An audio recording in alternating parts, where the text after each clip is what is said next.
Oh, okay, let's start. Yeah, so Peter, what have you been doing headset-wise recently? Not too much. Mostly I've been focusing on underlying data and logic models and not Mhm. worrying about the actual visualization. Yeah, I think that if I say it correctly, is quite aligned with the way Mark is looking at it. He's not, according to some text messages, that excited about writing in XR. But then again, I don't think we're looking at writing, we're looking at thinking. And that becomes a different thing. And I absolutely love your background, it's so relevant to this. Yeah, I wish I could visit that library in person one day.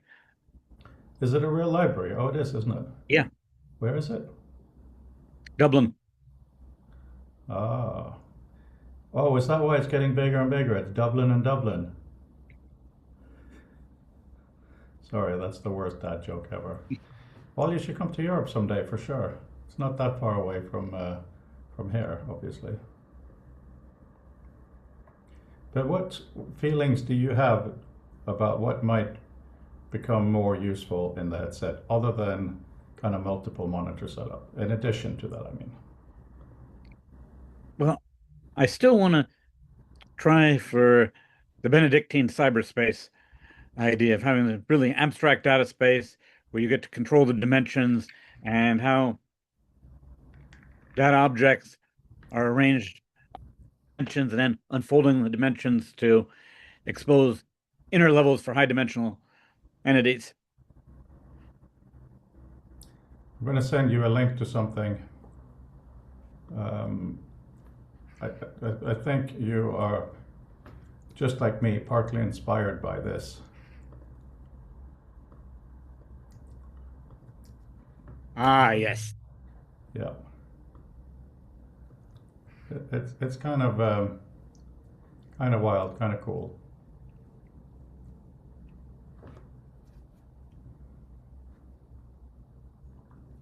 But how?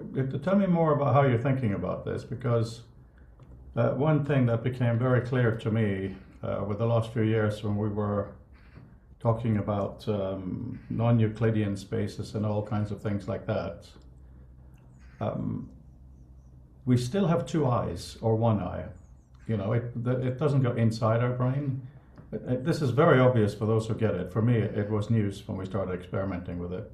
When you're talking about these special spaces, Peter, how do you envision that they will appear and how should we interact with them? Have you thoughts on that yet? Um, I view the spaces as being cubes with the back wall, a side wall, and a floor wall. The other faces being clear and points arranged within that space. Um, Selecting a point there and then unfolding it, which means having another cube that represents the point in the first cube, exposing three new dimensions.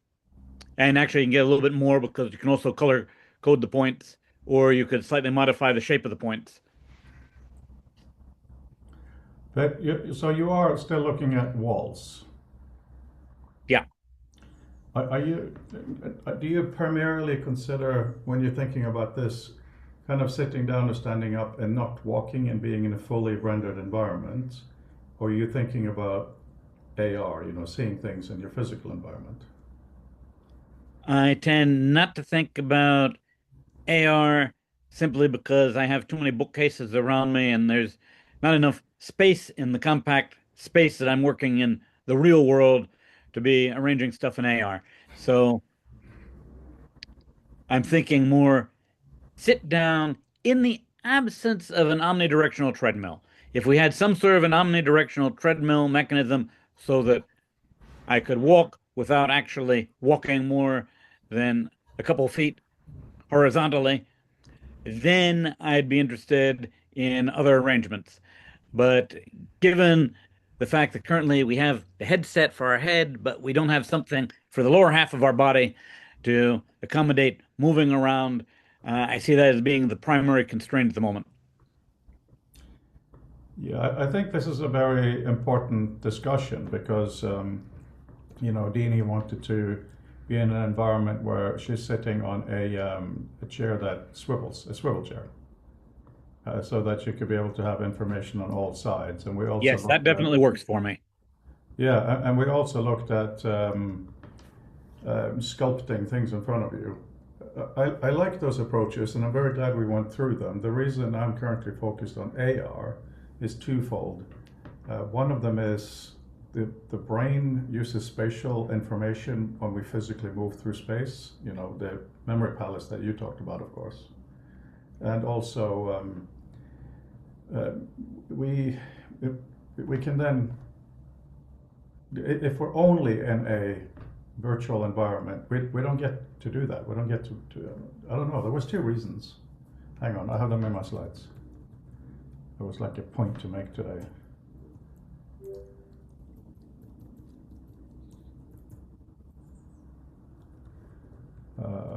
Goodness gracious me. Anyway, yeah, okay. I'll do a slideshow for you guys. There's not a lot of slides, but so we can do that. Peter D, are you there? I'm here. I'm Okay. on my computer and my phone. No, that's cool. It's just if you see it, then I'll just go through a few slides. Yep. Can you highlight what you put in the chat first, please? Oh, I just was trying to capture some of what you just talked about, the swivel chair point of view versus the walk around point of view, which are very different things from, you want to have a cockpit, like you're in an airliner cockpit and you have controls all over the walls and you kind of reach up and touch things and you can scroll around. But there is the kind of avatar, 3D world avatar where you kind of move around, but you're stationary, but you can kind of scroll around in the world. Now, Peter, you were talking about those walk-around things. You know, Disney has them. They're highly expensive, and they're interesting things. I mean, like military certain has them working in different places for training, police Yeah, force stuff. they have like a poor man's version where you're sort of standing on the inside of an upside down umbrella wearing socks, and the sides of the umbrella are super slippery, and you can basically walk sort of sliding yourself, provided there's some sort of a physical harness to keep you from completely falling over and hurting yourself. Yeah, there used to be one. You had like a bar around you, and you kind of grabbed onto the bar. It was like walking on a walk fit kind of thing, but you had a 360 degree of motion. But you had to have the bar to keep hanging on, otherwise you'd fall over and trip. And particularly if you're carrying like a weapon or a something else, you're trying to balance yourself. It was interesting to see those things. It's for home use, I think it's going to be very practical. So I think having a swivel chair point of view for an interface is really important, but having the one that you can walk around is much cooler. Like, Frode, you've kind of demonstrated to great effect how great that is to walk around things. But I Now, the think one you're going thing to have an intermediate where you can scroll somehow, recognize some motions to walk around without actually physically moving your body around the space. the one thing I really did like was the jump navigation, and I created a couple 3D spaces like that. I made a replica of the 2001 monolith at scale, and I was using the jump navigation to move around and look at that from different angles. And the nice thing is I didn't have any sim sickness issues with the jump navigation, where I'd be using the controller with the joystick on the controller to point to the destination jump point and then instantaneously transition to that location. And that worked fine. So even just sitting but using that mode of navigation, you could have a larger virtual space that you're poking around in. Yeah, I mean, it is what we're talking about here are real constraints and real concerns. Hi, Tom. Oh, sorry, I'm late. No, no problem at all. We're going to But be it going really, into.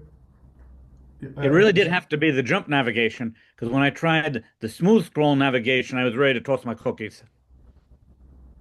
So having your point of view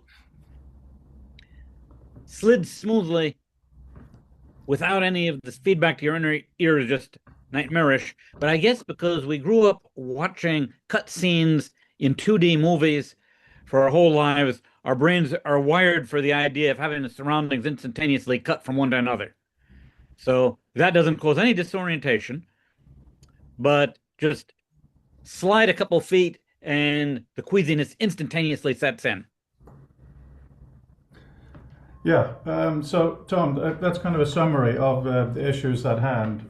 Depending on how much space you have in your physical office, you may want AR or VR. What I'm going to be talking about now is primarily AR, but not really. I'm not going to do anything in the headset today unless something pertinent comes up. There are some things to discuss, but it is really important what Peter is saying, that if you don't have a huge office and you want a huge space, jump navigation and things like this are important. So I do think it's crucial to have, yeah, exactly. Also, smooth navigation, it depends on the person, but also the direction. I found that if I'm going forward only, as in the world goes like this, it's okay.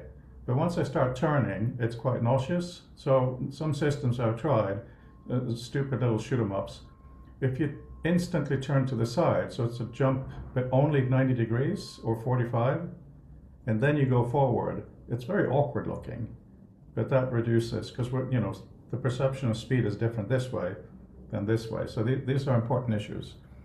But okay, so we are core team today. I'm going to do share video. Try not to. Please tell me that you can see my screen. Yep. Hang on, you guys are hidden. I don't want that. So, okay, if you're hidden, you're hidden. But as always, please speak, interrupt me. I can't see other things. It's really brief. And it has to start with an animation, obviously. So the topic for the month is figure and ground, which is just my arty way of saying document and workspace. We've talked about this for the last few years, but I think it's really a good time to go through it again. And tomorrow's my birthday, so I get to decide whatever I want, right? Cool. Happy birthday. Thank you. Happy early birthday. Thank you, thank you. So this one we all know. Is it a vase or two people? So this is kind of the beginning of one psychology perspective on this stuff. It was actually, let's go back actually. It was actually someone's PhD thesis in the 1920s. I forgot to put his credits down. The point of the story is that the ground or the figure, as in foreground or background, the background is always active and it can change what is interesting for you, the foreground or the background. In art theory, it was rammed down my throat very much, and it was only at more advanced levels where the nuance was more accepted, rather than you are drawing the figure, leave the ground alone, that kind of stuff. So what we're talking about is documented workspace, but also documented walk space. That's why I'm commenting on what we had in the initial discussion here. And that could be virtual or physical walk. So here's the thing, there's a lot of text on screen here. The small sans serif is actually my prompt to help AI help me a little bit with this. But so the point is that when we are writing something or authoring something, we have a lot of context, a lot of references, a lot of notes, a lot of ideas. We basically have a huge amount of stuff, some of which will go into the document, right? So now we really need to look at how all of that stuff should be interacted with, what it should be and what is useful.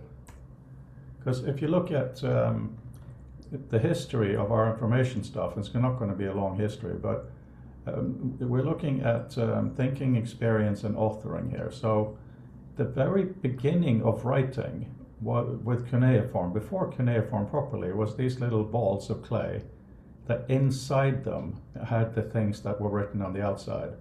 So let's say 3 barley corn batches or something, that would be the little hard balls of clay inside the big one. And it was only after a while that they realized they don't actually need this stuff inside, it's enough to have it on the surface. So in a sense, the overview became the thing itself. It didn't need to have what it referred to. Also, this little tag at the bottom here comes from Egypt, where you had papyrus scrolls and you had little slips hanging out like that.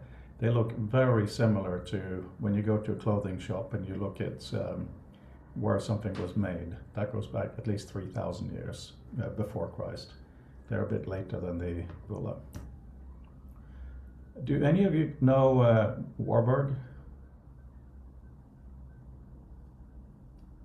Anyone know this guy? Are you all still here? Yes, we're all shaking our heads no. Oh, okay. Now this was interesting. This was a Claude suggestion. So this guy was mapping out information and he put it up on his walls. Here's a reconstruction later. Just everything. Very similar to, as you guys know, the tapestry of Bob Stein. It's a way of thinking in space.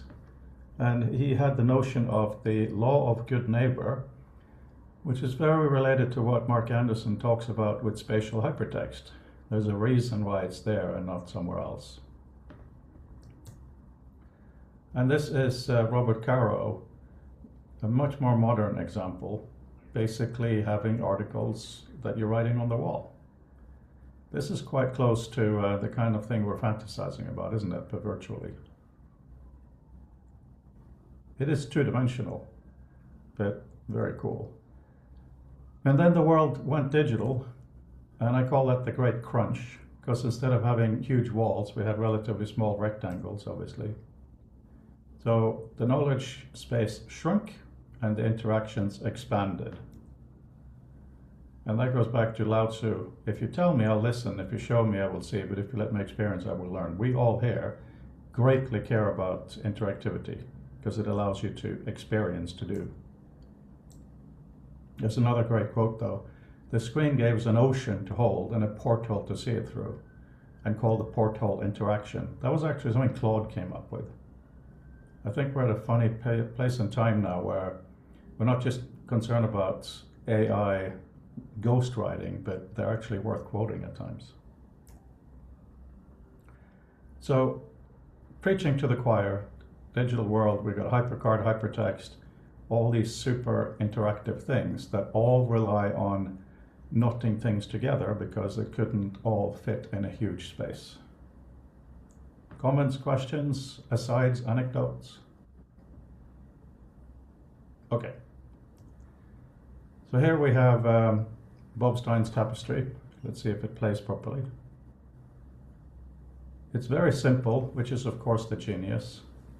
You have videos, pictures, text on a huge surface that you can very, very easily focus and go in and out of.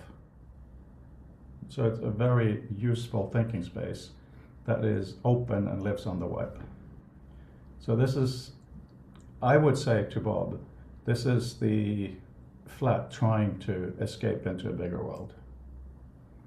So now, of course, the world is going spatial, and I call that the great unfurling. I think it was actually Brandl who used the term in our community. And so here's the thing, though. One of the challenges, there's so much more information available to us now than before, partly because we can find so much stuff on the web, and also AI. We can't just stick it up on the walls. We run out of useful space. AI will give us beautifully written, useful, thoroughly researched stuff within limits. If we were to put it all on the walls, it would be wallpaper after a while. So as an aside, I had a birthday party on Saturday, and it was at 3 till 3, ended in 3 in the morning. I had a very heated discussion with one of my oldest, closest friends late at night. And it was on a topic we're obviously both passionate about, and after a while we tried to make it more of a meta discussion. But the thing is, I related that to a friend who was a lawyer today, which is why putting it in here looks a little tougher. I know you're a lawyer too, Peter, of course. And we were talking about how in this heated discussion between friends, if we were in a magical space, let's say one said, but this thing happened at this point in history. We can literally put it up on the wall over here on the side on the timeline. Because very often, at least in my experience, when you have a heated negotiation with someone, we keep repeating stuff and coming back to it. So instead of having to do a whole paragraph of speech again, you can say, but there. And if we have scaffolds in the space, like here's a timeline, here, let's say we're talking about values, here they can be over there, this, that, and the other. So XR may be a very good negotiation space. So that was a bit of an aside, but then the thing is, when we are writing, isn't authorship also a negotiation between what is required in the final product and what is available? Does those two thoughts hang together well for you? Negotiating with another person or in your own head, negotiating between the material you have, the ideas you have, and what should be produced, right? I would add negotiating with an AI. Yeah, that's fine, but that's that would be It's akin covered there. it's akin to negotiating with another person, but it's another person that you don't have to buy a beer for. Yeah, no, absolutely. I don't have any problem with that. Negotiating with an AI or person in this context, I think, is pretty much the same. No, it's not actually, because if you put something on the wall, the AI doesn't have access to it, but Dave Millard said that is exactly what the AI should have. So yeah, Tom, you win. So then, in closing, the questions for today and for 12 all, o'clock. and as a kind of a theme for June, how should we deal with our workspace and how should we deal with what we create and how should they relate, right? We basically, in a way, have access to everything right now, informationally speaking. So how should we place it and how should we play with it? That was the presentation bit, and the way I just want to summarize it and frame it for you guys, hang on, I'm just getting you back so you can see you, is, as you've seen many times in author, we have a traditional column of text. Interaction-wise, we can't easily get rid of it. Maybe we shouldn't. And then we have all these bits in space, these knowledge objects, right? I keep trying to figure out how they relate. Often they don't. It's very artificial. I built something to impress you guys. I put all kinds of things up, but it doesn't help me think. So what I'm trying to build, and I think whether it's an author or somewhere else, I think as a general concept is really important. What I'm trying to understand now is I'm writing a thing, I'm creating a thing that has to be thought out, that I can share with you guys or someone else, but it has an entire world worth of stuff around it. So I need to have my workspace, and I need to be able to interact with that in a fluid manner where I have overviews, because it can't all fit. And then I need to have the work product. And I need to have them separate, but also relate to each other. That's the design problem. Thank you for listening. I think something you need to bear in mind is constraint is every bit as important as reach here. One of the things that I've introduced into my classes lately, and something that my students have never really learned to do, and frankly, a lot of people haven't if they're not designers, is iteration. And the idea that you just don't get access to the whole library immediately. And that's not to be mean. It's not to say, well, you don't rate access to this, you're not good enough or whatever. It's that if you give everybody too much information at once, the fact that it's too much information can also overwhelm and limit their perception of that information. You know, if you're given a, you know, if you're 2 inches away from a pointillist painting, it's too much information. It's a bunch of dots, right? But the ability to step back and see that for itself and then work your way into how did he construct or how did she construct this portion of the painting with these combination of dots, you know, zooming in and out is incredibly important. So I would be cautious about giving people, you know, Douglas Adams's infinite perspective vortex because there's only one person who's ever survived that. But yeah, I mean, zooming that, figuring out a stepping stone to, okay, I've got this. I need to make the next step into the next level of information, and so on and so forth. Not as a barrier, but as a, okay, I understand this part of the book. Now I can go to the next chapter. Now I can go to, and it's the same analogy. How would you do that? By the way, thank you for that link. That is really, really cool. Add to Yeah, it's cart. a great book. It's Yeah. really interesting, and it's a collage in a book, is what it is. Yeah, I mean, yes, I mean, oof. You see, the problem for me is, and some have pointed out that some of these discussions might be too much about my particular product author. Both, why should people contribute to helping me make a commercial product, and also the constraints of that. I'm building it in Vision OS, so I completely understand that I am quite, for that reason, We just ask that you narrow-minded. remember us when you're Elon Musk. That's all. Yeah, that won't happen. But so when you say something like this, it's very out of what I'm doing, and I'm very, very grateful for it. Um, can you talk, because I can't implement that now, which is wonderful, is the whole point of having this discussion. Can you tell Mm. me more about how that should be actually, someone should do that? Well, it's about layers of the onion, if you think of it that way. Or we talked about it in the context of the Sloan work in terms of rooms, right? So you don't want to see all of the information at once. You need to constrain that within a human capability of perceiving it, right? It's you don't want all these stars in the universe.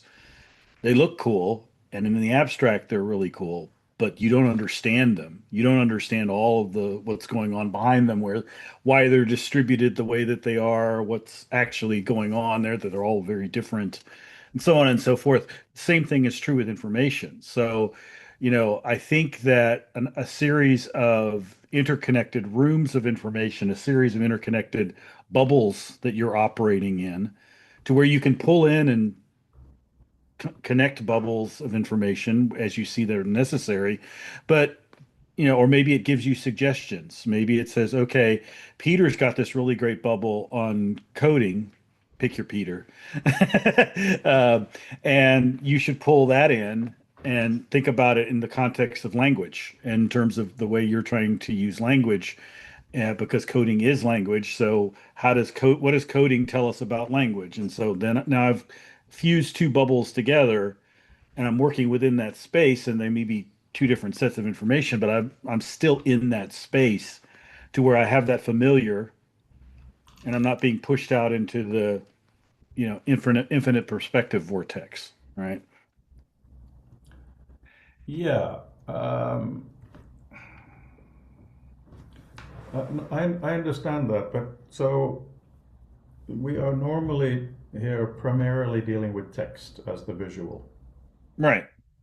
I would like to do further, but when you do these two bubbles together, in my mind, I'm looking computer graphic stuff, nice little animations. But when you visually do that, in what way can it become visually more useful? Maybe you've already done that. If you have an image, or just reflect. I don't know. Well, I mean, when you talk about your clusters, right? When you look at the system you have right now, right? What you're looking at, say you're looking at Doug Engelbart's Augmenting Human Intellect, and you've got all the different, what you showed us last week or the week before, I can't remember when it was. That would be a room, but then you would have maybe a map that shows uh, connecting rooms that you might want to explore after you've mastered the ideas in this. If you feel comfortable in this room, well, okay, now it's time to get uncomfortable again. I mean, that is what learning is pushing yourself from, oh, I already know everything, to, okay, I can't possibly know everything. So, I'm going to be uncomfortable in the knowledge that I don't know everything. So I want to go into a space where I'm uncomfortable and start learning what that is, and then incorporating that with where I'm comfortable. And that's how you learn and grow. as a human being in general. One of the biggest one of the biggest challenges I have with my students is they're not used to being uncomfortable. They've been put into comfortable rooms, given all the answers, and told to just repeat them back. That's a comforting thing. But the second I start telling them, okay, well, you got to think for yourself, that's uncomfortable. And so can you mimic that in a way that is feeling fairly safe to the user to be willing to step into that? Because one of the cool things about digital simulation is that you can do unsafe things safely.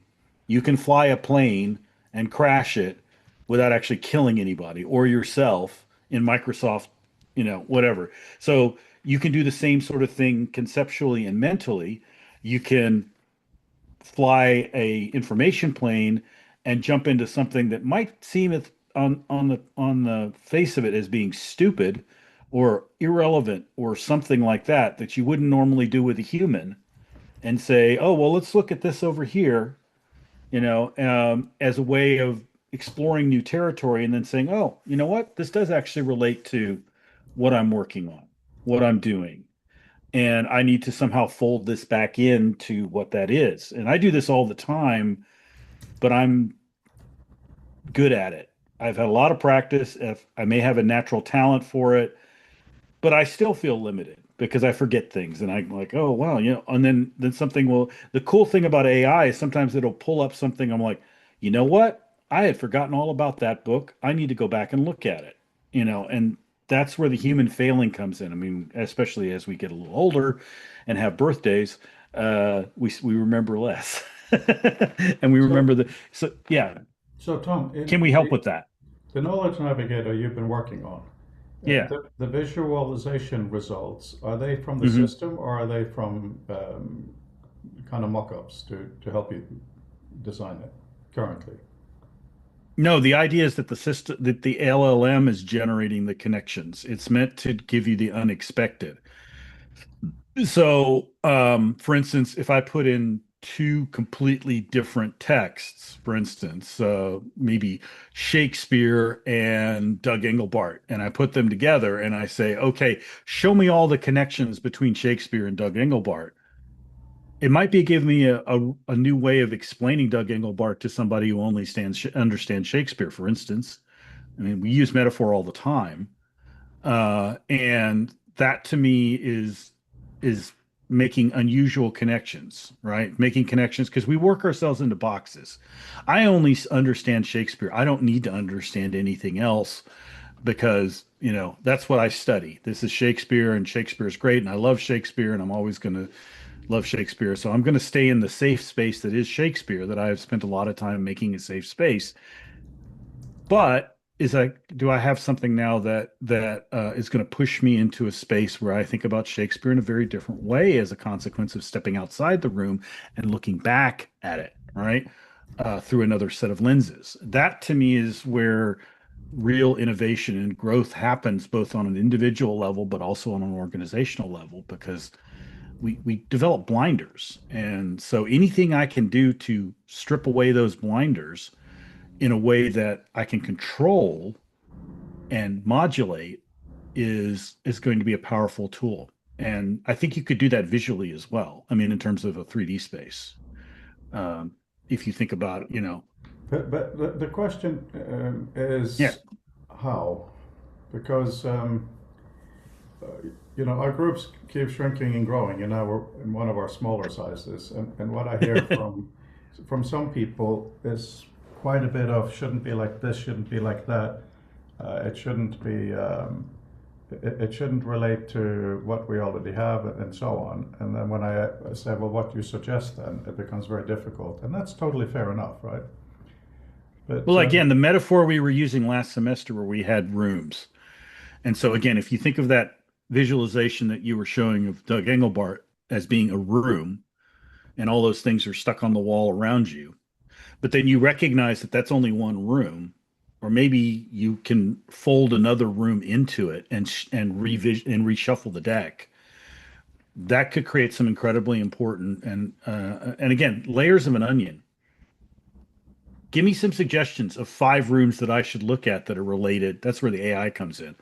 Oh, well, then you need to look at Yeah, I agree with that yeah. fully. But I mean, other than having that come up as 5 columns of texts, how do you think, and also I'm asking the Peters, of course, how do you think it should visually be represented? How should it look?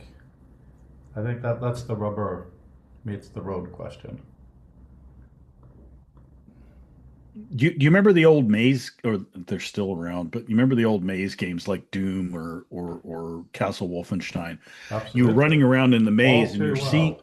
yeah, you're seeing the maze in front of you, but you also have a map up in the corner that tells you where you are in the maze of what you've seen, right? Maybe that's the metaphor you need to use. So the maze part, the live part, the Castle Wolfen, I mean the part where people are jumping out and you're shooting them, is the room you're in, right? But you also then have a map to show, okay, these are related pieces of the constellation of ideas around yours. And maybe you pick favorites. You say, okay, well, Frodo and I are looking at the same, similar things, but in different ways. So occasionally going into Frodo's room and see what he's working on, with your permission, of course, um, tells me more about what I'm working on, right? So having that map and saying, okay, these are the rooms you've been to recently.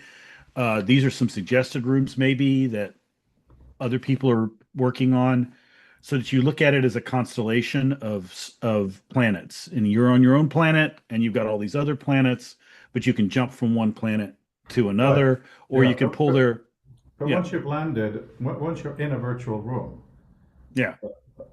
how the Peter Wasilko, I think this also goes to what you're saying. So first of all, I really think the idea of having many workspaces. By the way, what should we call it? Workspace, thinking space. We've got to have a name for this, right?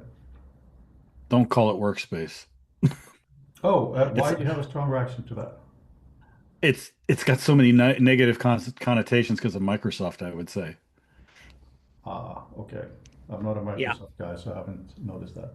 Yeah, if you think of a term, because right now I'm using an even worse term, but okay. So you've landed in one of Peter's spaces, Yeah. and Peter has in this workspace he's been working on. He's planning a trip to Europe, and he wants to go to the library that's behind him. So he's not only got like a linear itinerary and a map and all that stuff. There's specific conceptual ideas about this. How would you want to how would you want to experience that? What do you want to see?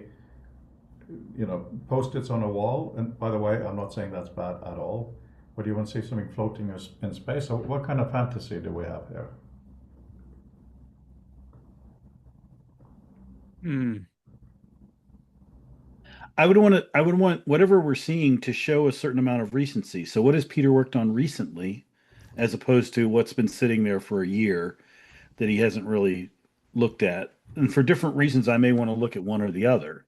But that's an important piece of information that he may not need, but that I, as a visitor, might need to see, where's his brain right now, right?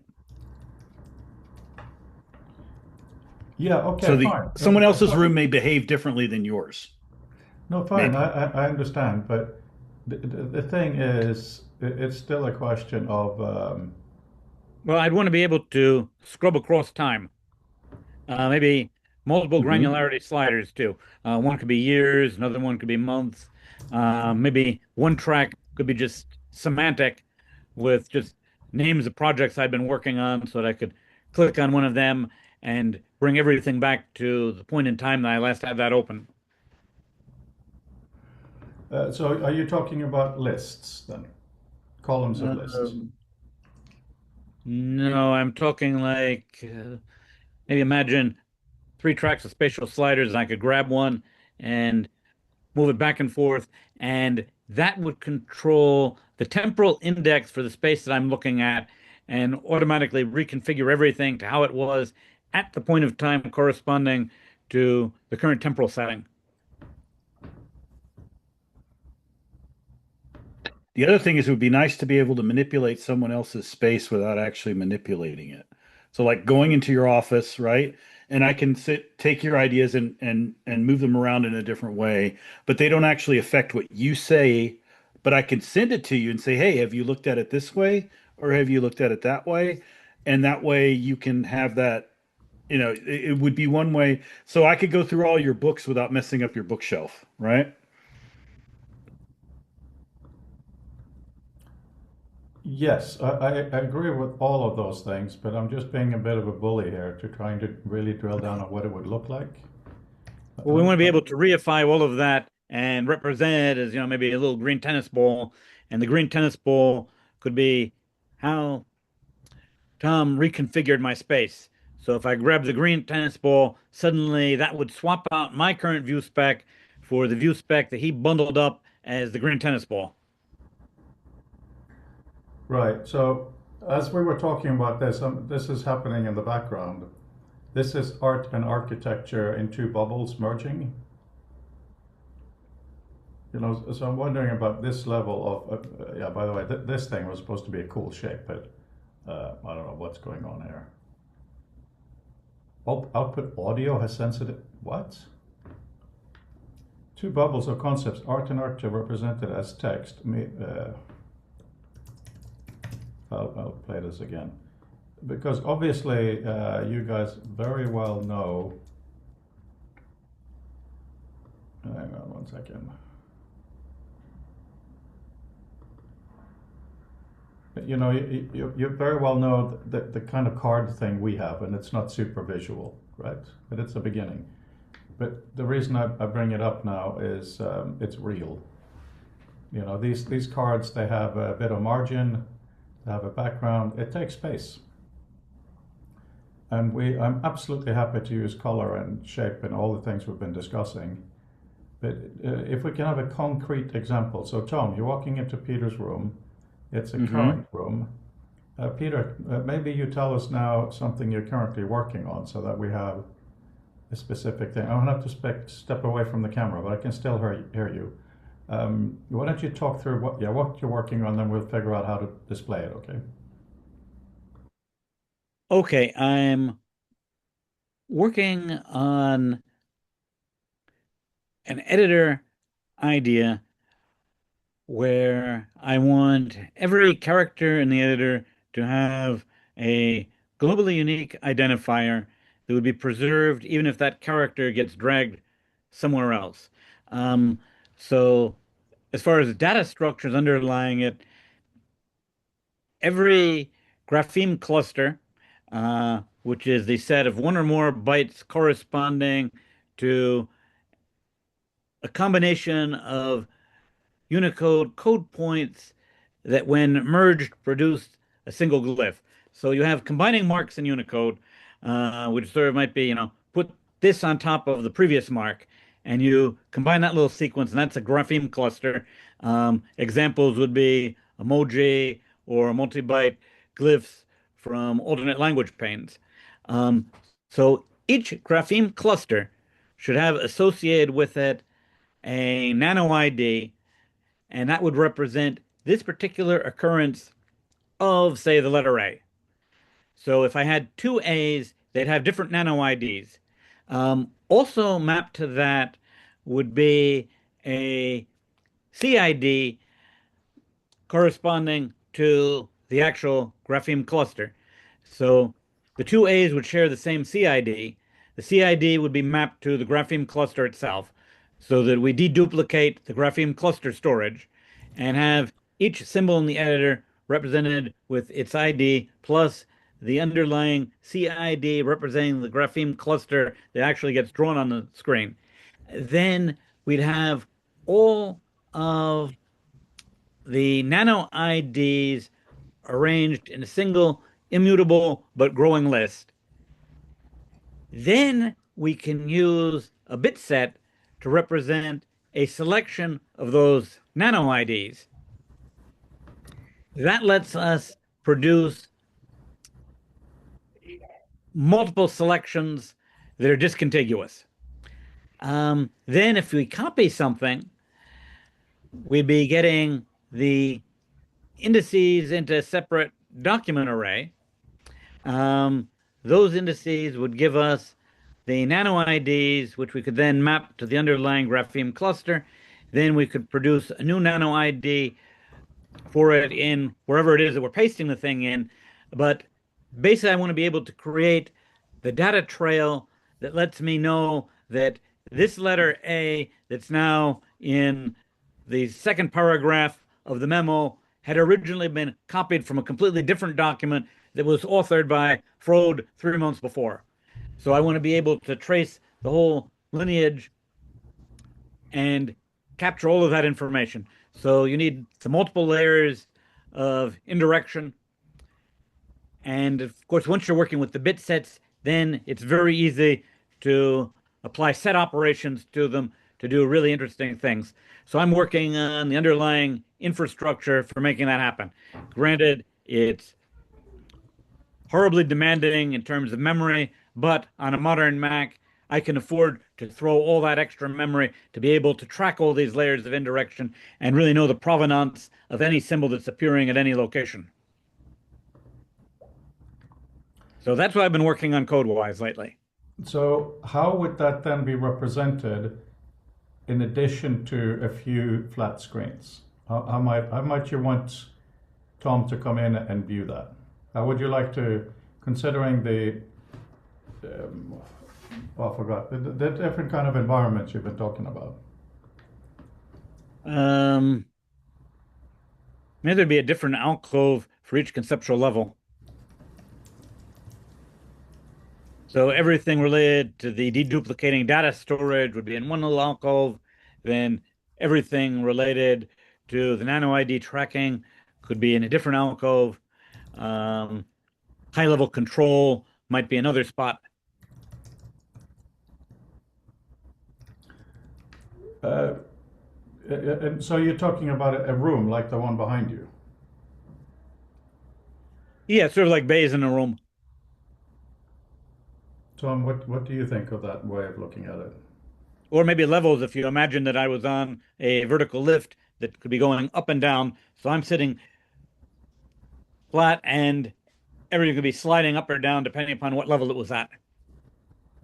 So you could either think that I'm going up or that all of the bays are being slid down.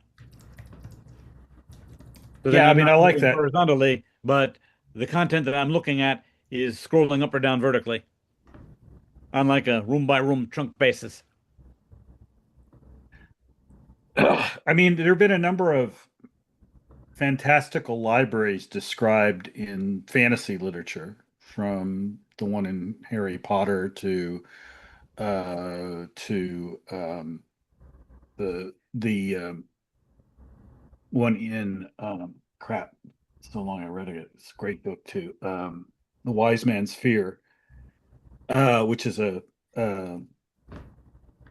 what's his name? Anyway, they spend a lot of time in libraries that are designed for wizards or whatever, but they're unconstrained by the realities of physics in the way that a real library would be. Or more importantly, they're unconstrained by the realities of budget in the way a real library would be.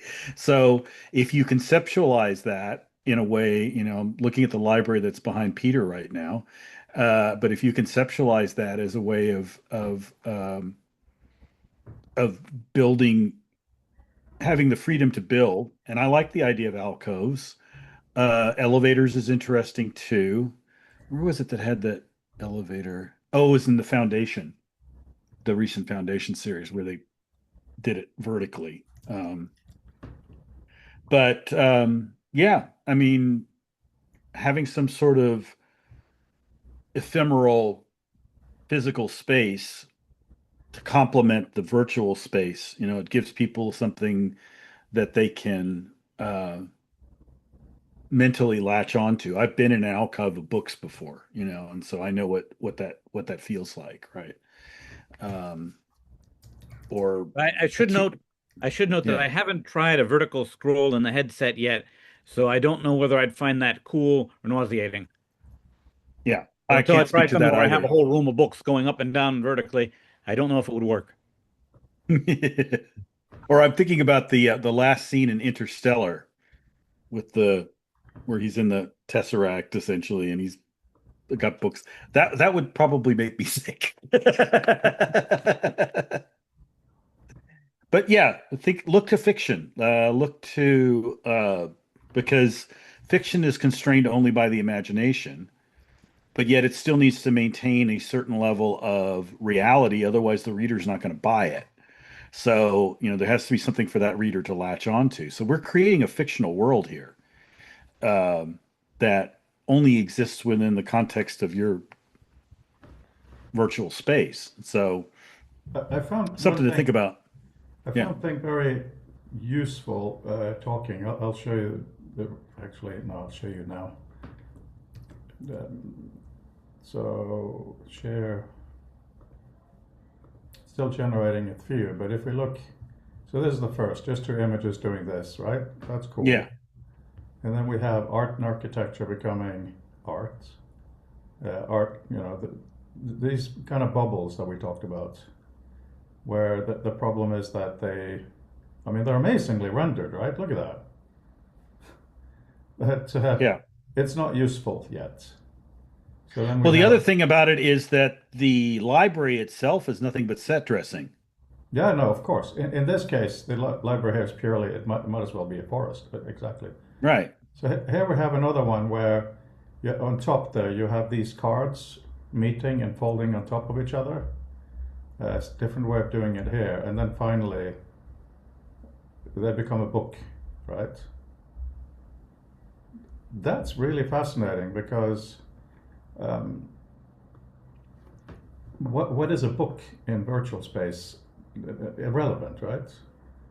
But it's also a useful way of taking these concepts and put them in a, I'm not saying it should be visualized as a book, but this new cube, because cube fits writing a title and a description and maybe have a colored icons on it, might be a useful kind of a folder, right? Well, what I would say is looking at your video, I would run it in reverse. In other words, I would have the cards flying out of the book to be rearranged into a different, because books are just containers for ideas. So, if you want to unpack that book and have the cards flying out of it to where you can manipulate it so that you know that you can open any book and it'll automatically give you this forest of cards that you can then explore and say, oh, look at this. I didn't even know this idea was in there. Right? Tell me where that is. And that's what I do with Notebook LM already. In the sense that I'm having to manually pull up the cards, but when I have, when I ask a query and it says, here are the 5 things that, you need to, that if you're doing systems theory or something like that, it'll give you a card that connects you back to the original book or article where that came from. So you can work your way backwards too. But essentially what I'm doing is I've got a stack of books and I'm asking it to pull out what I need from them to answer a specific question, right? So think of that in a visual sense. Just writing that as a prompt. Yeah, I completely agree. It needs to be reversible. And one thing I briefly had a discussion with Mark Anderson earlier today was the difference between an internal file format and a shared file format. What are notionally everything should be in the published file that the author wants to include, but the reader may need different ways of reading it that the author hadn't necessarily focused on. Mm-hmm. So, an example like this. So what we're talking about is a virtual thing, book, folder, whatever the heck it is, that technically kind of lives inside another proper folder, so to speak, or document.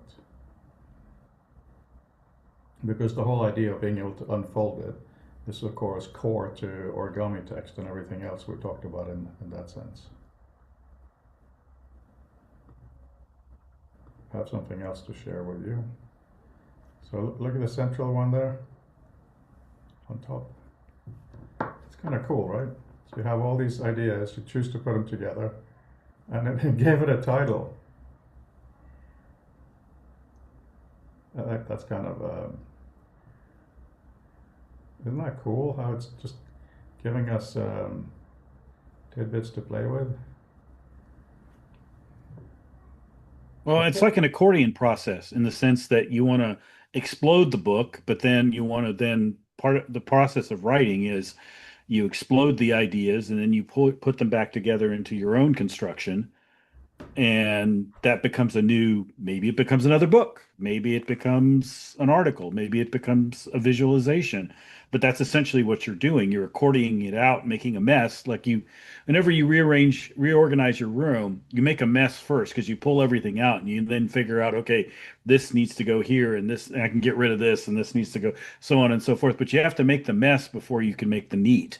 Same thing's true with information. You have to make an information mess before you can make the neat. And that's what I'm trying to do with the knowledge navigators. I'm trying to create an information mess that forces you then to put it back together again into your version of the neat.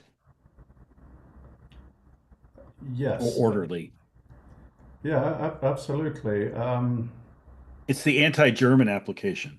It's disorder. It's a disorder application. They must have disorder.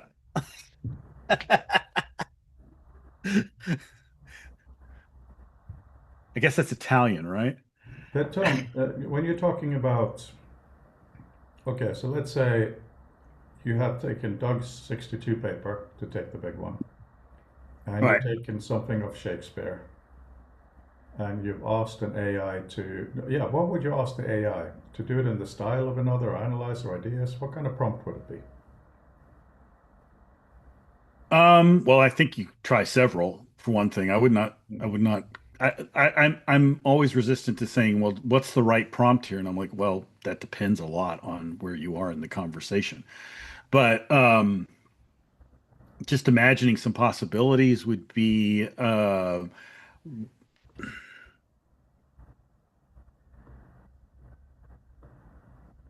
is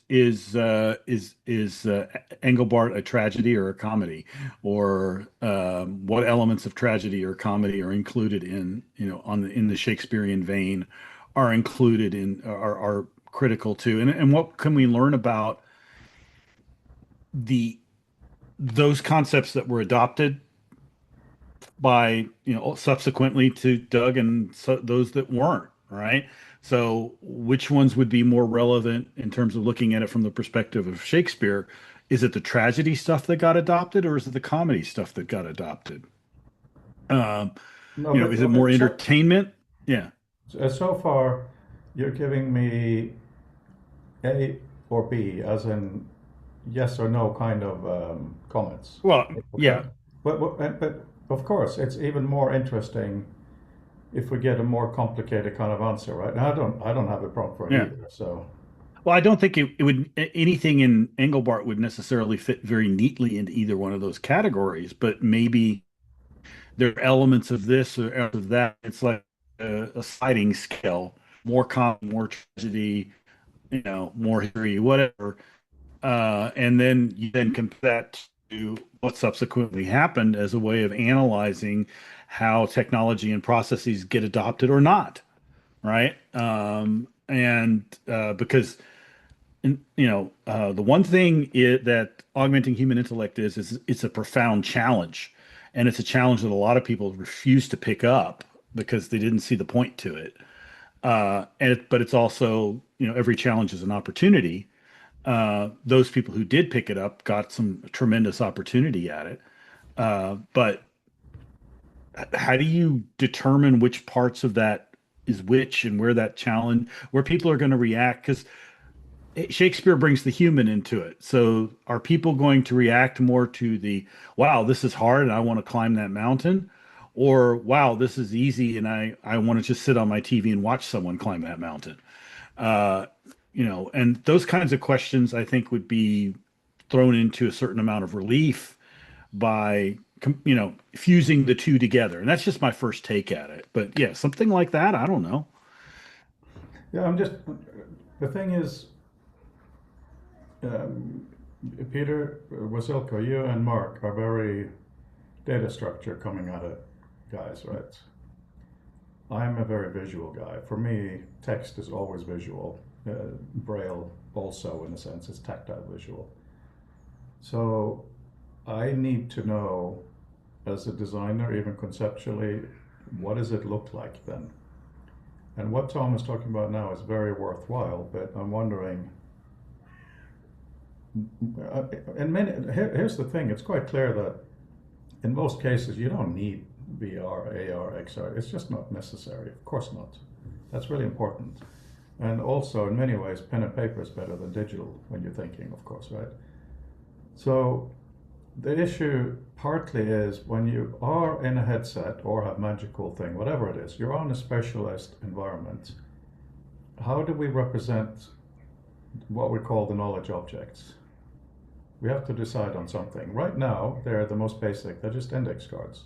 That can be bigger and smaller. That's it. Mm-hmm. Once you have decided on a relationship, like you've done something like you just talked about, Tom, the things should probably change appearance, right? Mm-hmm. So I like the idea of having a workspace, and please help me with a better name, where you have your products over here right now. It doesn't matter. You have all these things that we haven't defined. But when you've decided on clustering, you can put them together into a bunch of index cards, a book, an envelope, a globe, whatever. But it has to be something. That then has a new appearance reflecting the synthesis rather than just this plus that, right? Does that make sense? Mm-hmm.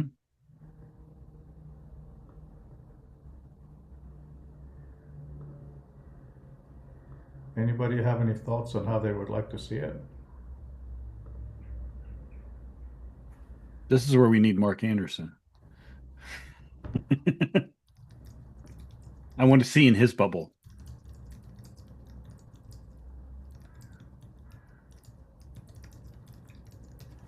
My program has just asked me a question, so I apologize. No worries. Yeah, Mark's perspective would be useful, but the thing is,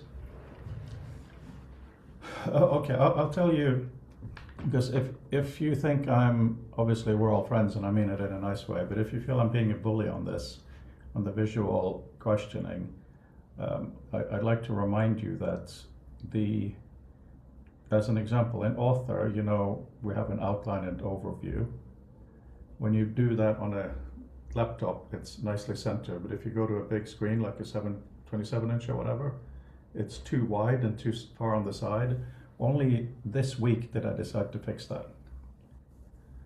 So when it comes to my own visual work, I can very often be behind the curve, even when it suddenly became clear this weekend it had to be done. So I'm asking you not as a teacher, but as a frustrated colleague. And they're really hard questions, aren't they? What should it actually be?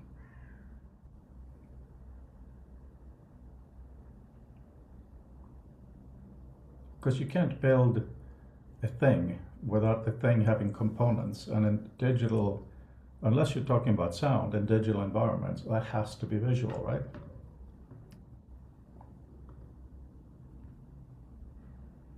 Why would you limit yourself in that way? Explain how I can unlimit myself.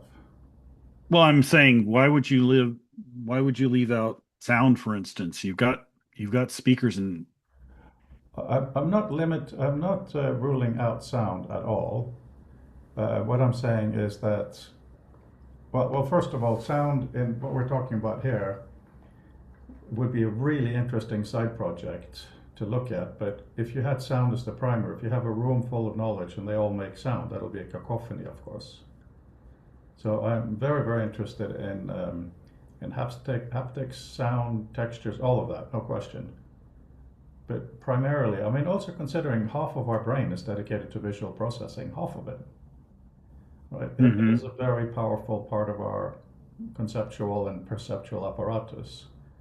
So saying ignoring sound only for the sake of this discussion, digital garden, there is. I'm kicking around ideas. Yeah, there are some terms around that as well. Knowledge garden and all of that stuff. But no, what I mean is, Mm-hmm. you don't.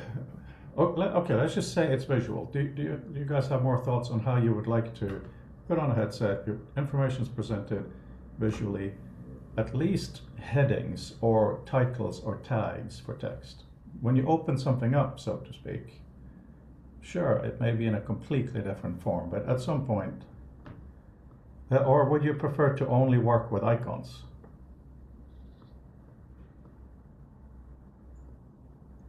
I think I'd like some sort of programmatically generated high-level representation of the document. Something to give me an immediate indication of how many chapters they are, how deeply nested different parts are, maybe a tree map view.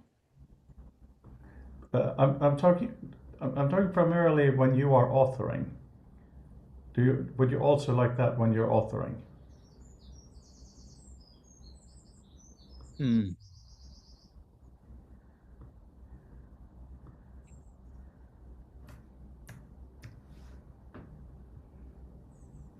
Authoring is really, really difficult. The only thing that I feel I have made progress on is when you're authoring, there's more stuff you're working with than the stuff you will make. Although, of course, as you write, you will generate new mental stuff, right?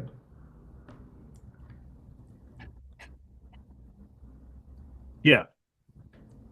Um, I mean, I think that one of the reasons that I don't like the word workspace, by the way, is because it's very bounded. Microsoft has deliberately designed a system and attached that name to it that is a bounded system that you get to only play within this particular schoolyard. As a writer, I want the ability to at least work on an infinite canvas and take things where I want them to go rather than where somebody tells me I should take them. And so that's why, from a terminology standpoint, that's one thing I don't I'd like to see in a different way.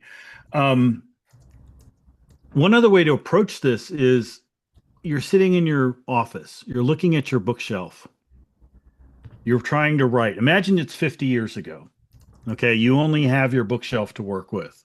You don't have an internet. You don't have um, um, a hard drive even, and you're sitting here trying to figure out how do I explore ideas and see new things based on the books that are in my bookshelf or the library. Take your pick.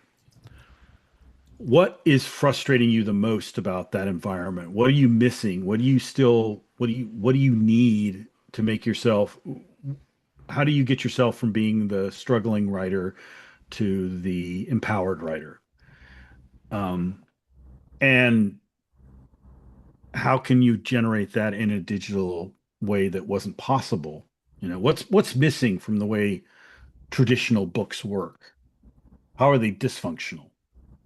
I can name a number of them. I mean, for one thing, cataloging them is a pain in the ass. Uh, Also, shelving them in the sense that, okay, well, this book sort of goes in this category and it sort of goes in this category. Where do you put it? Right.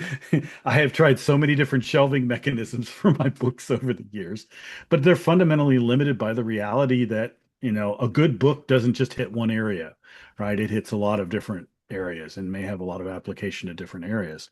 So that's a fundamental flaw that you could try to fix. I'm sure you've gone through this mental exercise to a certain extent as you've been building author over the years, Frode. Mm. Um, um, but now, if you take that to the next level, what have you not been able to fix with author that you would like to fix? Where are the frustrations? If you're using author as a writer or listening to other people who are trying to use author as a writer, where are the points of friction? So I love Um, that. I love that question very, very much, and I'm going to go straight into my actual environment. Thank you for that way of framing it and asking Tom. So it really is what I just said, which I can expand upon. It is, I know I need to produce a document. By document, I mean the verb documentation of something. I don't necessarily mean it in the traditional .doc or .jpeg or whatever, right? But it's a thing. As an artist, that's my background. I remember as a teenager, there was an exhibition and I had a picture. It was all fine, and there was glass on top of it. And I was, oh no, hang on, I'm going to put a coin on each corner. And she said, at some point, you have to define the frame. You can't just have it forever growing. Of course, it can be disagreed. You could say she's wrong, but I feel that is really important in this context, right? Which is partly why I don't like Google Docs. So when it comes to the act of writing, I'm trying to produce a packaged journey for someone, trying to introduce it clearly, trying to have some sort of a summary that may be an action. Get inspired or do this, with a lot of points inside, giving the rationale, the logic, and the supporting evidence, right? To do that, I have to have two things available to me. One of them is all the supporting evidence, citations, which come either through AI support or through web reading or a library, what other people say. And then I need to have access to my own thoughts, walking down the street, oh shit, I need to add this. So it is for that reason that I feel that it is very, very important to not only have a nice writing space, but all the supporting stuff, what we're talking about today, the figure and ground, the background, dealing with that. So I agree with you. As an author, you have to construct a frame. The question is, who gets to decide the size and shape of that frame? Is it you or the tools that you're working with? Hopefully. And Sorry. It should be you, right? I mean, if you have an infinite canvas, if you have an infinite, that you should design the frame the way you want it. And maybe things spill outside the frame. I mean, I've seen art that spills outside the frame. I've got a piece sitting downstairs, which the author has painted on the mat as well, to shows the art spilling outside the normal frame that the mat creates, for instance. And that's a really cool effect. But you as the artist, you as the creator should design the frame. The problem we run into is that the logistics of this are other people building frames for this, or not building. I mean, the book is a frame. A bookshelf is a frame. If you do not have internet, if you do not have a hard drive, that frame is limited by what's and maybe you can't get around, go to the library, whatever, but that frame is limited by what you can make sense of in front of you, right? That really limits the frame. The internet is a frame in a different way because of the opposite problem. It is an infinite bookshelf and you just can't find shit. So, I'm still here, just being interrupted, but I can hear you. Yeah. So the infinite, the internet is a frame that is got the opposite problem. It's too much information, and you are the limitation is your consciousness ability to absorb that massive canvas of information. So now we've gone from being really bounded in a situation where we're really limited by the number of books that we have. Or if you go back 200 years, Thomas Jefferson had the biggest library in America, and it was in his study upstairs and became the core of the University of Virginia Library. But, that was his frame, and anything he couldn't put in it. And so collecting more things to make that frame bigger was an essential task. So anybody who's ever collected books to build up a scholarly library, like my father's, which, oh my God, took forever to liquidate, that was him building his frame, right? So how does the technology, I think AI reshapes our ability to perceive the frames. I think XR can also change our ability to perceive those frames, and therefore change our capabilities as author to define our own frames, as opposed to Microsoft or Google defining them for us. So you basically said, Tom, what this entire project is about, and it is us conceptually coming together to design the frame, the scaffold, the size, the space, the presentation of our work. Absolutely. Yeah. That's the key thing. I think it's the power over that frame that really is what matters. So, and to the extent you can give that to the user as opposed to defining it for them. Yes, but well, there has to be some initial defining, because the more power you give to the user, the more, hang on, the camera disappeared. Sorry about that. The more you give to the user, the more skills they will need to create the scaffold themselves. You give someone a pile of bricks, they can build any house, but it takes more effort, so to speak. So it's a balance. Of course, I agree with you. In terms of the naming, though, in my own environment now, it's called context at this point, where you map things out, and if they're tagged as contexts, well, okay, here's the workflow currently. Let's say you're learning stuff about the brain. So you go and you produce a map in Author about functional connectomes, anatomical things, processes, all kinds of stuff. Put it out whatever way you want. And then, so that even though it's just flat on your computer, it's considered the stuff that isn't in the book that you're going to be writing. Mm-hmm. Then you start a new document where you write, the brain is interesting, blah, blah, blah. What you do is you paste all of that stuff with what we're now talking about. Currently, it's called paste as context. Mm-hmm. When you enter the headset, you can have two types of things floating in space, context or not context. So if you turn on, very easily, if you turn on ignore context, that means that if you do select all persons, if there is a person that is tagged as context, that person will not be selected. So they kind of remain interactive, but at the back of the room, right? Mm-hmm. I think this is an incredibly powerful way of looking at it, and it's something we've been discussing over the last few years. But when I explain this to people, they don't get it very quickly. That is not their fault. That is the fault of the vocabulary. Or the educational system, which gives them lots of frames but doesn't teach them how to be frame makers. Yeah, maybe. No, not maybe. Absolutely. I'm running into this all the time. The real cognitive leap for my students is interesting because I've actually, the way that I've designed my course right now, I can analyze exactly where they run into major cognitive roadblocks. And the part where they get into immediately have that trouble is when I ask them to build their own frames, when I ask them to build their own environments with websites, they have a real struggle with that. And it's really interesting because the students that pass that on schedule, in other words, don't miss the deadline, right? 100% of them pass the class. The students that don't, 14% pass the class.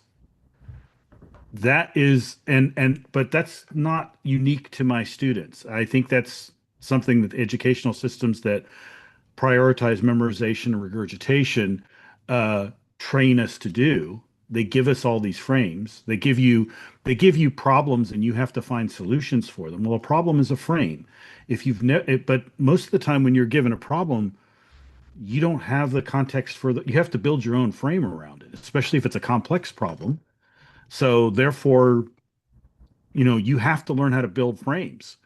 And so maybe part of this is the tutorial. Maybe we need to teach, this is a way of teaching people how to do, Tom, I agree with to build frames.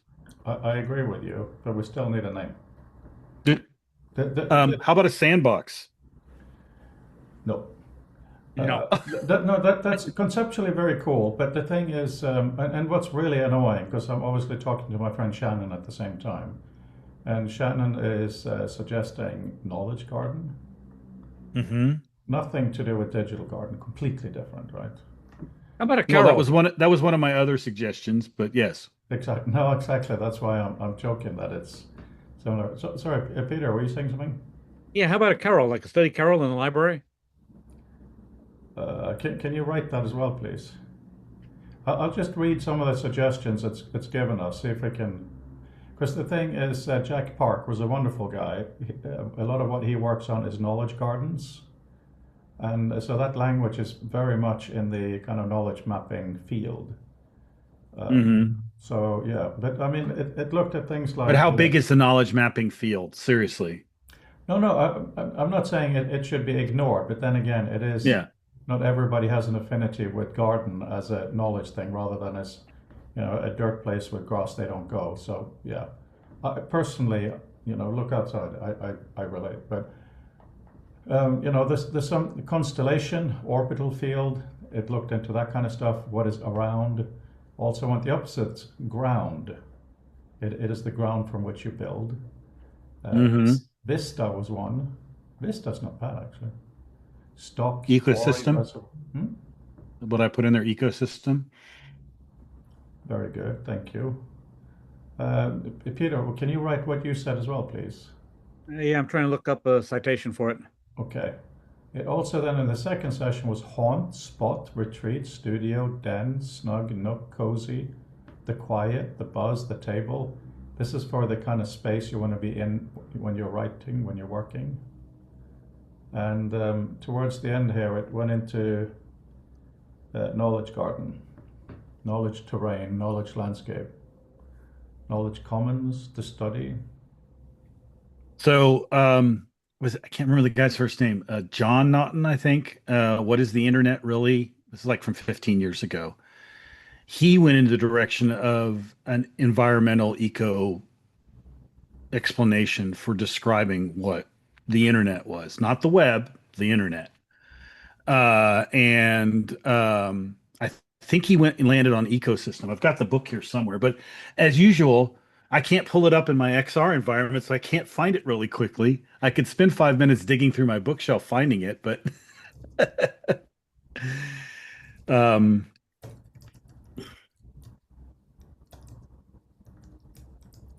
I think it's John. That's the other thing is I can't remember. Used to describe the internet in his book. What is the internet really? It's a good book. It's very readable. It's a good book to give to people who aren't techies. Right? It's 1 o'clock. No, it's not that's not the book.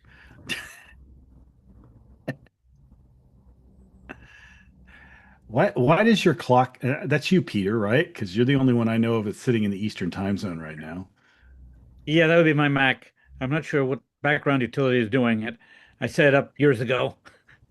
But I'm just curious because Zoom doesn't by default have system sounds that go through it. I have to actually tell it if I'm sharing screen, use the computer audio. Otherwise, it doesn't pick it up. And I could play my music right now. You'd hear it through the microphone, but not, but you wouldn't play directly through Zoom. And that sounds like it's playing directly through Zoom. Guys, do you know that I used to have an assistant that I developed called Lisa, Liquid Information Speaking Assistant? Are you familiar with that by any chance? Yeah. Because that was based on a human voice, and that would speak the time if you wanted. So that kind of makes me smile when I hear it like that. Yeah, Naughton calls it a complex ecosystem. A dumb network, a global machine for springing surprises. I like that. It's a little wordy. And general purpose technology or utility. But what he lands on at the end is a complex ecosystem. But ecosystem for short. Yeah. Rich ecosystem, maybe. I don't know if you need a second descriptor. Well, it is. It's supposed to appeal to students as well, so it should be. Right.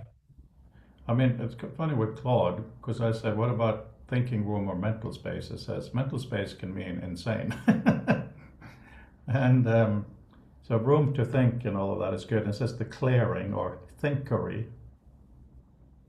Haunt, Or Gaia. studying garden. You could go with Gaia, Yeah, which as an ecosystem. well, Or Terra. I'm just thinking about your virtual room, which is of a comfortable size, not the entire Yeah. house. And you're sitting there doing your work, and you have all your bits to think about around you, all your little cards or whatever.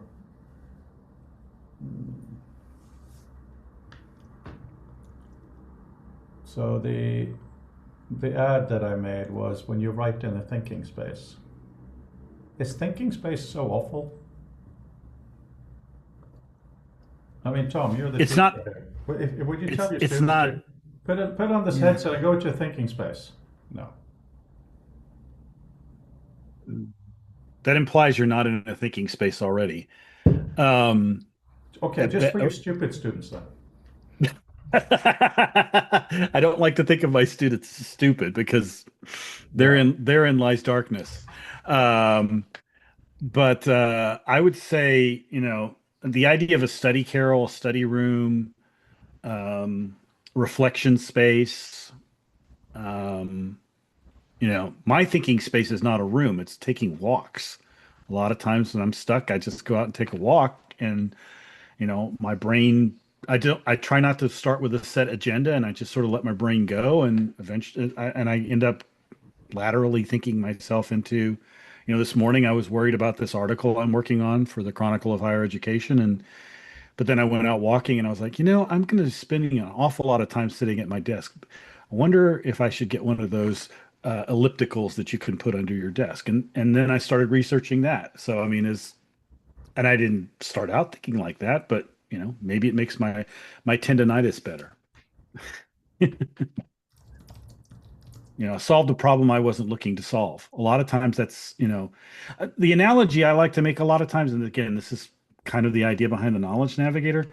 If you ever do astronomy, and because of the way your eye works, if you're looking straight on something, you don't actually see it because your retina has a blind spot right in the middle.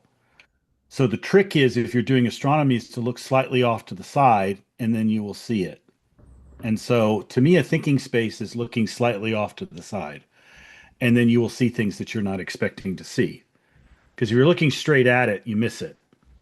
And I think a lot of times, this is what my students run into is, again, they keep banging themselves up against the wall because they're just looking straight ahead. And I'm like, well, go around the damn wall. Stop running into it and complaining about your head hurts. And that's kind of a natural thing I've trained myself to do over the years because I don't respect walls. But to me, that's a rich thinking space. Again, I don't like anybody else making my frames for me.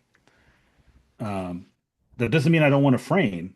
As a photographer, I hate framing actually. As a photographer, that's why I go with the metal prints because then I don't have to frame them. But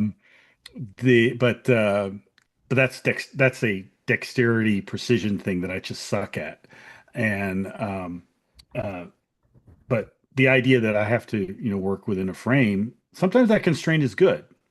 Sometimes I know I'm like I have to go to this aspect ratio, so I need to make the composition work in this aspect ratio. That's fine, but foveal, yeah, exactly.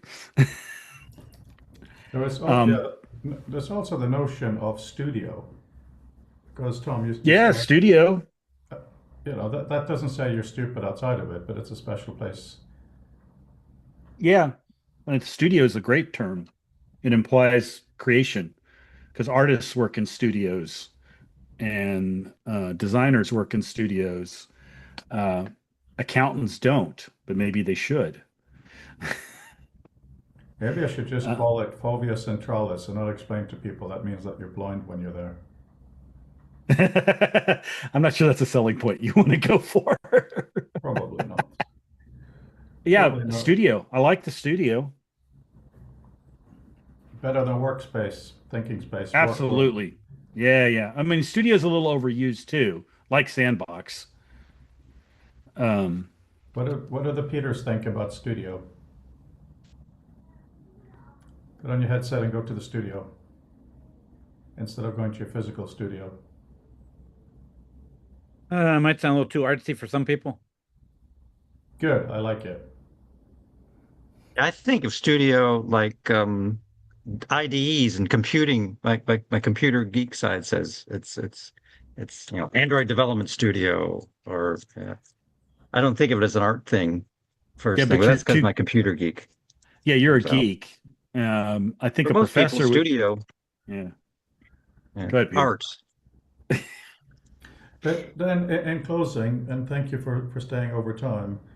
If in the work that I'm doing right now, you have your document and you have your nodes that relate to the document, but everything kind of in the background or around we say that is your studio. Not your office, not your workroom, not your garden, but studio. Cognitive studio? I was thinking that in the beginning, but you probably won't need that. Tom, imagine. I'm thinking about what Peter said, though. It sounds too artsy. So how can you make studio sound less artsy?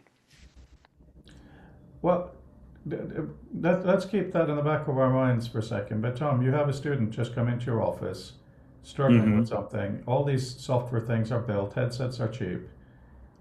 Would you feel comfortable saying, look, listen, you probably want to go put all of this stuff up in your studio, knowing that you're referring to the digital studio, right?